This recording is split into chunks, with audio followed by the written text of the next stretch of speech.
Hello everybody, the Lawn Gnome is here.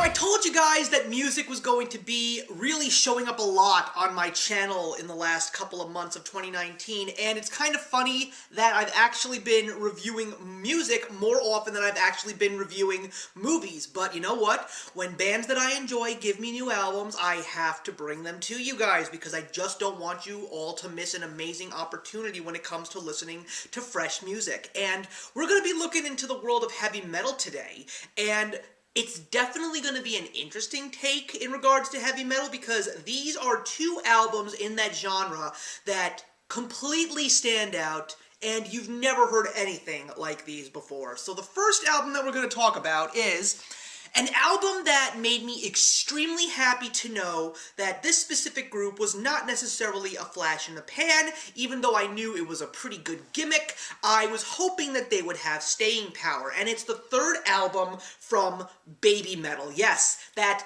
once trio, now duo with an insert every now and again. Hopefully they'll get a third person to join this group. They're back, and they're not going away anytime soon. Their third album, Metal Galaxy, is something that I was anticipating because I really enjoyed their sophomore album much more than I did their first one.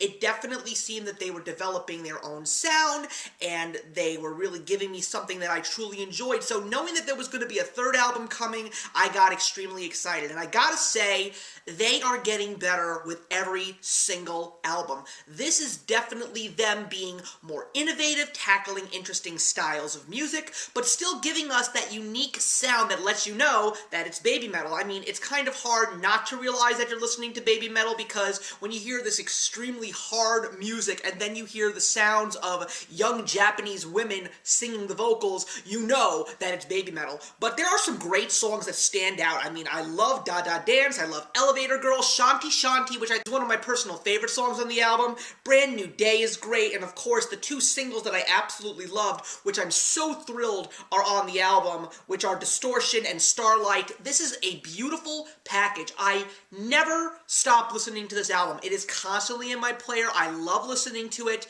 and it really is one of the best in music this year, and it kind of makes me excited to know that heavy metal has gone in this route because a lot of heavy metal people actually give this band a lot of props, and I'm really glad that they do because it's nice to know that younger people are actually influenced by this sound. The next album that we're going to talk about is an album that I was also very much anticipating. I just wasn't sure when it was coming out. It's the new album from the German sensation Blind Guardian. Of course, their brainchild Hansi Koresh is back with his band, and they give me Legacy of the Dark Lands, but the very interesting thing about this is it's not just Blind Guardian. It is called Blind Guardian and the Twilight Orchestra. Why? Because when you put this album in, you're not going to hear hard guitar. You're not going to hear double bass drums. You're not going to hear deep bass. You are going to hear beautiful vocals, chorus, as well as a full orchestra telling you an epic story.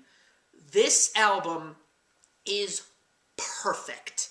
I can't even single out songs because you have to listen to this album from beginning to end. There's also some parts which tell the story. It's not necessarily music, but there is just so much innovation and originality and beauty in Legacy of the Dark Lands. I mean, you don't even have to be a heavy metal fan because you would never guess that this was a heavy metal band because there is nothing heavy metal about it, except for the title name of the band that is attached to this album. But it is so beautiful. We get Hansi Koresh's vocals tenfold, even though we all knew, who were fans of his, that he had a fantastic voice. This gave him the opportunity to do something truly special, and this was a project that he and his band had planned to do for so many years. I may think, even though this year is still not over, there's still some new music that I'm really excited to discuss with you guys.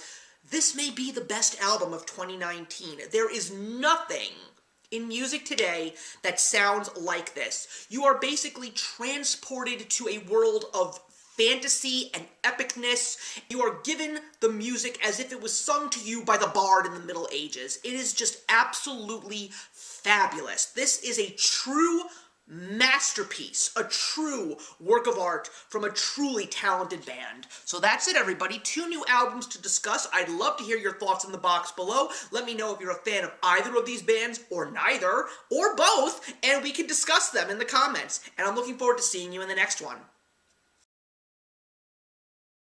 Hey, thank you so much for stopping by my channel today. If you're new here and want to see more of what my channel has to offer, please click on the link to my last video, or hit that subscribe button to be kept up to date with all of my uploads. Content of all sorts is posted here quite often, so trust me, you do not want to fall behind. I will see you in the comments, and actions speak louder than words.